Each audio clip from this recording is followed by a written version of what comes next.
അതിഗൗരവമായ ഒരു വിഷയത്തിന്റെ പ്രധാന ഭാഗത്തുകൂടെ കടന്നു പോവുകയാണ്. ബാങ്കുകാർ ചെയ്യുന്നത് എന്താ? ചില ആളുകൾ ബിൽഡിംഗുകൾ ബാങ്കിന് വാടക കൊടുക്കാറുണ്ട്. ചില ആളുകൾ ഗൾഫിൽ നിന്ന് കഠിനാധ്വാനം ചെയ്ത് വിയർപ്പൊഴുക്കി ഉണ്ടാക്കിയ പണം 25 ലക്ഷത്തിന് ടൗണിന്റെ മധ്യത്തിൽ നല്ലൊരു ബിൽഡിംഗ് ഉണ്ടാക്കി. 4 റൂമുണ്ട്.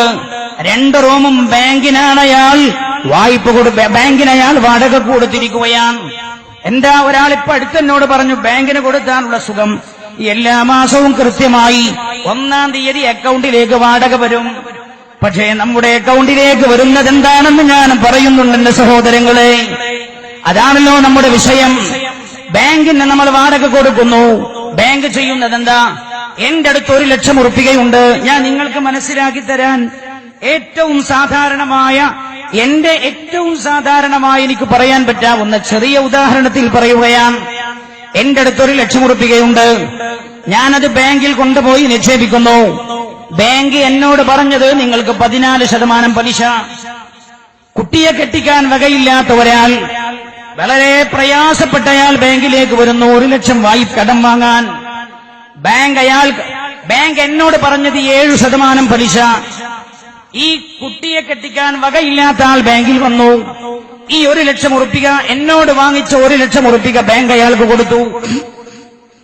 അയാളോട് ബാങ്ക് വാങ്ങിച്ച പലിശ 14%. പൈസ നിക്ഷേപിച്ച എനിക്ക് ബാങ്ക് ഓഫർ ചെയ്തത് 7%.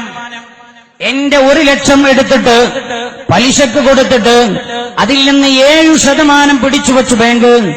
ആ 7% ബാങ്കിന്റെ വരുമാനമാണ്. പ്രിയമുള്ള സഹോദരങ്ങളെ, ബാങ്കിന് വാടക കൊടുത്ത ബിൽഡിംഗിന്റെ ഉടമസ്ഥരാരെങ്കിലും ഈ വേദിയിലുണ്ടെങ്കിൽ നിങ്ങൾ ഇപ്പൊ തീരുമാനിക്കണം, ഞാൻ അതിൽ നിന്ന് പിൻവലിയുമെന്ന്.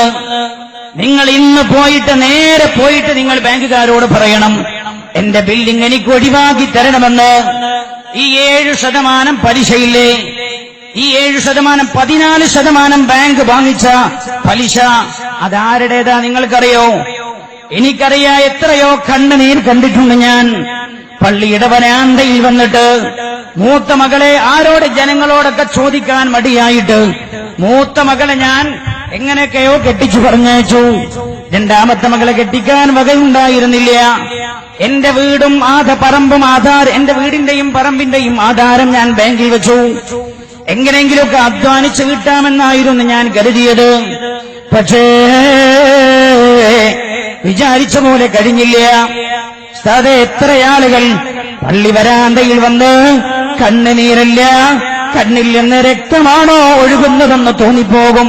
വിങ്ങി പൊട്ടുന്ന എത്ര ആളുകൾ, തേങ്ങി കരയുന്ന എത്ര ആളുകൾ. ഞാൻ ഓർമ്മപ്പെടുത്തുന്നു എന്റെ സഹോദരങ്ങളോട്, ഈ ഇങ്ങനെയുള്ള 14%, അതിൽ ബാങ്ക് പിടിച്ചുവച്ച 7%ഇല്ലേ, ആ 7%മാണ് എനിക്കും നിങ്ങൾക്കും ബാങ്ക് വാടകയായി തന്നത് എന്ന് പറഞ്ഞാൽ പാവങ്ങളുടെ കരൾ മാന്തി പറിച്ചെടുത്ത പണമാണ് എന്റെ പ്രിയമുള്ളവരെ നിങ്ങളുടെ അക്കൗണ്ടിലേക്ക് വരുന്നത്. ഇതിനേക്കാൾ നല്ലത് യാചിക്കലാണ്. ബാങ്കിന് വാടകയ്ക്ക് കൊടുത്താൽ കിട്ടുന്നത് പാവങ്ങളുടെ കരൾ മാന്തി പറിച്ചെടുക്കുന്ന പണമാണ്. ഞാൻ ഓർമ്മപ്പെടുത്തുന്നു, അതിന്റെ അനന്തരഫലം എന്തെന്ന് ഹബീബായ നബിയുനാ റസൂലുള്ളാഹി സല്ലല്ലാഹു അലൈഹി വസല്ലം തങ്ങൾ 14 നൂറ്റാണ്ട് മുമ്പ് പഠിപ്പിക്കുന്നുണ്ട്. ആ വിഷയമാണല്ലോ നമ്മുടെ വിഷയം. പലിശ നമ്മുടെ അക്കൗണ്ടിൽ ബാക്കിയാക്കുന്നത് എന്നാണ്. പലിശയുടെ എല്ലാ ഇനങ്ങളിലേക്കും ഇറങ്ങി ചെന്ന് സംസാരിക്കാനുള്ള സമയമില്ലല്ലോ. ഇതിന്റെ അനന്തരഫലം എന്ത് എന്നാണ് നമ്മൾ പറയുന്നത്. അല്ലാഹു സുബ്ഹാനഹു വ തആല പലിശയിൽ നിന്ന് മുക്തമായൊരു സമൂഹത്തെ കെട്ടിപ്പടുക്കാൻ പടച്ച റബ്ബ് നമുക്ക് തൗഫീഖ് ചെയ്യുമാറാകട്ടെ. ഇത് പലിശയാണ്. എന്റെ പ്രിയമുള്ള സഹോദരങ്ങളോട്, സഹോദരിമാരോട് ഞാൻ ഓർമ്മപ്പെടുത്തുന്നു, പ്രിയമുള്ള സഹോദരങ്ങളോട്, മരിക്കുന്നത് വരെ ഒരു വീട് നിർമ്മിക്കാൻ കഴിഞ്ഞില്ല. ബാങ്കിനെ സമീപിക്കാതെ, പലിശക്ക് പണം വാങ്ങാതെ ഒരു വീട് നിർമ്മിക്കാൻ നിങ്ങൾക്ക് കഴിഞ്ഞില്ലേ? വീട് വേണ്ടെന്ന് വെച്ചോളൂ. അതാണ് പലിശക്ക് പണം വാങ്ങി വീടുണ്ടതിനേക്കാളും നല്ലതെന്ന്, പലിശ നമ്മുടെ അക്കൗണ്ടിലേക്ക് കൊണ്ടുവരുന്നത് എന്ന് എന്തെന്ന ഹദീസുകൾ നമ്മൾ ചർച്ച ചെയ്യുമ്പോൾ മനസ്സിലാവും നമുക്ക്. അല്ലാഹു സുബ്ഹാനഹു വ തആല നമ്മെ രക്ഷപ്പെടുത്തുമാറാകട്ടെ. അതേപോലെ സാധാരണ ജനങ്ങൾക്കിടയിൽ ഒരു സമ്പ്രദായമുണ്ട്. 4 or 5 ലക്ഷം ഉറുപ്പിക അവർ മുതൽ മുടക്കായി എവിടെയെങ്കിലും കൊടുക്കും, കച്ചവടത്തിന് കൊടുക്കുക. എന്നിട്ട് മാസത്തിൽ ഫിക്സഡായി ലാഭം വാങ്ങുക, പലിശയാണ്. ഫിക്സഡായി ലാഭം വാങ്ങുക പലിശയാണ്. എന്തുകൊണ്ട്? കച്ചവടത്തിലെ ഷെയറാണോ നമ്മൾ കൊടുക്കുന്നത്? കച്ചവടത്തിലെ ലാഭമാണെങ്കിൽ ആ ലാഭം നമുക്കുണ്ടാകും, ലാഭത്തിന്റെ വിഹിതമനുസരിച്ച്. കച്ചവടം നട്ടത്തിലാണോ? നട്ടവും നമ്മൾ വഹിക്കേണ്ടി വരും.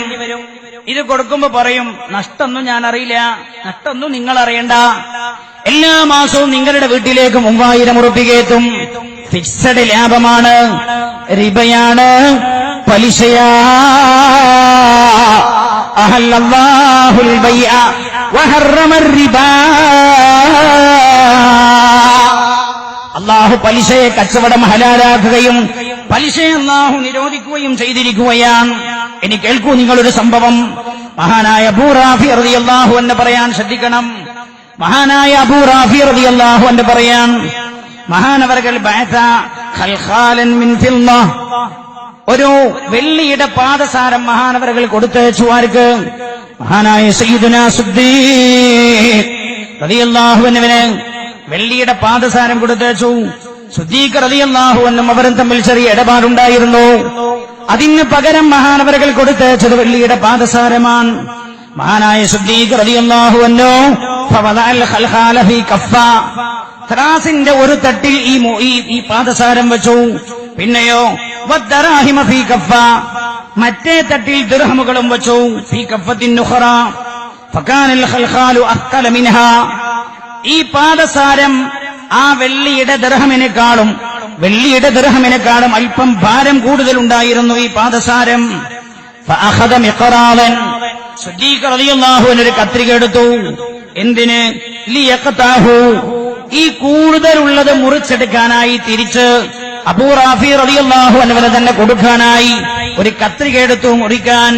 ഫഖുൽതു, അബൂ റാഫി റളിയല്ലാഹു അൻഹു പറയാൻ, അസ്സിയാദതു ലക യാ ഖലീഫത റസൂലില്ലാഹ് സല്ലല്ലാഹു അലൈഹി വസല്ലം, ഞാൻ നിങ്ങൾക്ക് തരാനുള്ളതിന് പകരമാണല്ലോ ഈ വെള്ളിയുടെ ഈ പാദസാരം ഞാൻ അങ്ങേക്ക് തന്നത്. അത് ഞാൻ നിങ്ങൾക്ക് തരാനുള്ള വെള്ളി നാണയത്തെക്കാളും ഒരൽപ്പം കൂടുതലുണ്ട്, സാരമില്ല. അസ്സിയാദതു ലക യാ ഖലീഫത റസൂലില്ലാഹ്, അധികമുള്ളത് അങ്ങേക്കാണ് അബൂബക്കർ തങ്ങളെ. ഇത് പറഞ്ഞപ്പോൾ ഫഖാല, മഹാനായ സയ്യിദുനാ സിദ്ദീഖ് റളിയല്ലാഹു അൻഹു പറഞ്ഞു, സമയത്തു നബിയ സല്ലല്ലാഹു അലൈഹി വസല്ലം, പുണ്യ നബി സല്ലല്ലാഹു അലൈഹി വസല്ലം തങ്ങൾ പറയുന്നത് ഞാൻ കേട്ടു, അസ്സായിദു വൽ മുസ്തസീദു ഫിന്നാർ, കൂടുതൽ ആവശ്യപ്പെടുന്നവനും കൂടുതൽ കൊടുക്കുന്നവനും നരകത്തിലാണ്. കേൾക്കണം, കൂടുതൽ ആവശ്യപ്പെടുന്നവൻ, കൂടുതൽ കൊടുക്കുന്നവൻ. അപ്പൊ ചിലർ പറയാറുണ്ട്, അതെ ഞാൻ വാങ്ങാറില്ല, ഞാൻ പലിശ കൊടുക്കാറേ ഉള്ളൂ. ഉമ്മമാരെ, വീട്ടിലെ ചെറിയ ചെറിയ ആവശ്യങ്ങൾക്ക് വേണ്ടി ബാങ്കിൽ പർദ്ദയിട്ട് ക്യൂ നിന്ന് സ്വർണ്ണാഭരണങ്ങൾ ബാങ്കിൽ കൊണ്ടുപോയി പണയപ്പെടുത്തി 50,000 വാങ്ങിയിട്ട് 60,000 തിരിച്ചടച്ച് എന്റെ പൊന്ന് ഗ്യാരണ്ടിയായി വെച്ച പൊന്ന് തിരിച്ചു വാങ്ങിക്കൊണ്ടുവരാറില്ലേ? നമ്മൾ പലിശ കൊടുക്കാൻ, നമ്മൾ പലിശ വാങ്ങാറില്ല, കൊടുക്കാറേ ഉള്ളൂ. കൊടുക്കുന്നവനും ഈ പലിശയെ സഹായിച്ചവനെയാണ് മഹാനായ നബിയുനാ റസൂലുള്ളാഹി സല്ലല്ലാഹു അലൈഹി വസല്ലം തങ്ങൾ പറഞ്ഞത് കേട്ടോളൂ. മനോമുഖരത്തിൽ കൊത്തിവെക്കേണ്ട ഹദീസാ. ആകിലുർ റിബാ, പലിശ വാങ്ങുന്നവൻ, വമൂക്കിലുഹു, പലിശ കൊടുക്കുന്നവൻ, വകാതിബുഹു, പലിശക്ക് വേണ്ടി ക്ലർക്ക് പണിയെടുക്കുന്നവൻ. ചെറുപ്പക്കാരെ പ്ലസ് ടു കഴിഞ്ഞോ, എന്നിട്ട് ബികോമിന് പഠിച്ചു, എംകോം കഴിഞ്ഞോ, നീ ഒരു ബാങ്കിന്റെ മാനേജറായി പോയിരുന്നു, പലിശ ഇടപാട് നടത്തുന്ന സ്ഥാപനത്തിന് വേണ്ടി എഴുത്തുകുത്ത് നടത്തുന്ന ആളാണോ നീ? പലിശക്ക് വേണ്ടി എഴുത്തുകുത്ത് നടത്തുന്ന ആളാണോ? എന്റെ പ്രിയമുള്ള സഹോദരാ, നീ ആ പേന ഉണ്ടുന്നത് നരകത്തിലേക്കാണെന്ന് നബിയുനാ മുഹമ്മദ് മുസ്തഫ